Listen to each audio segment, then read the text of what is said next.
They bought their tickets. They knew what they were getting into. I say, let 'em crash. Cameron Kraze, 1 month ago, I came out here and I had to respect the Celtic Tiger. He loves all English people. He loves his fans. He loves the Celtic Kittens. He even has love for you. Deep down, he does. So I came out here and I warned you. I told you. I explained to you that I come from the dungeon in Calgary, Alberta, Canada, and we are made of stronger things than normal men. Chris Jericho broke his arm. Next day, he tapes it up, gets right back in the ring. Chris Benoit breaks his neck, gets surgery, comes back and wins the heavyweight title in Madison Square Garden. Every time Lance Storm steps in the ring, he's got 3 herniated discs in his back. The Celtic Tiger comes from deep in the Rocky Mountains in Calgary, Alberta, Canada. When you stepped in the ring with me, you stepped in the ring with my legacy, with my reputation, with that which I bring with me, I carry upon my shoulders. You know Chris Whitten. You know that he stepped in the ring with the Celtic Tiger, and then 12 hours later, he passed out in a Dublin airport, was rushed to the hospital, and diagnosed with a concussion. You know that Conscience was put in the stew lock last December.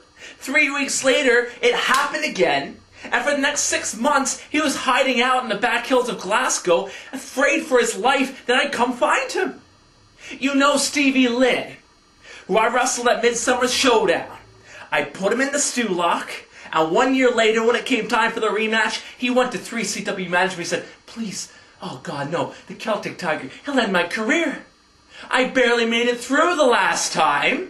Please give me anyone else. They gave him Doug Williams, and he retired after the match. People don't survive with the Celtic Tiger. People don't make it. People get hurt, and you know this. You're a fine young man.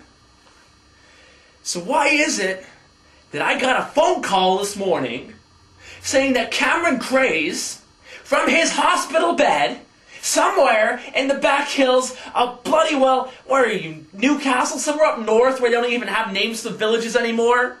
With your leg hanging above your head, suspended, your kneecap around the other side, your patella hanging off, said that you want a piece of the Celtic Tiger. On November 10th, you want to come back to Bellingham in your hospital or your wheelchair or your bed, whatever the hell. You want to be rolled to the ring and fed to the wolves. You want your career to end. You're either crazy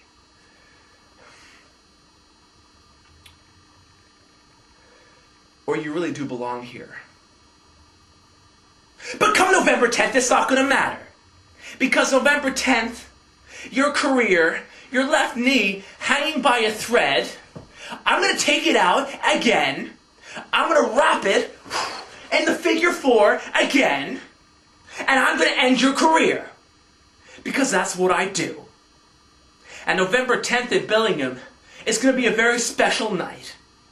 Because the reputation, the immortal part of oneself, my reputation is a new plateau as the Celtic Tiger, the last survivor of the Heart Dungeon, at the expense of young Cameron Kraze, becomes the Celtic Crippler.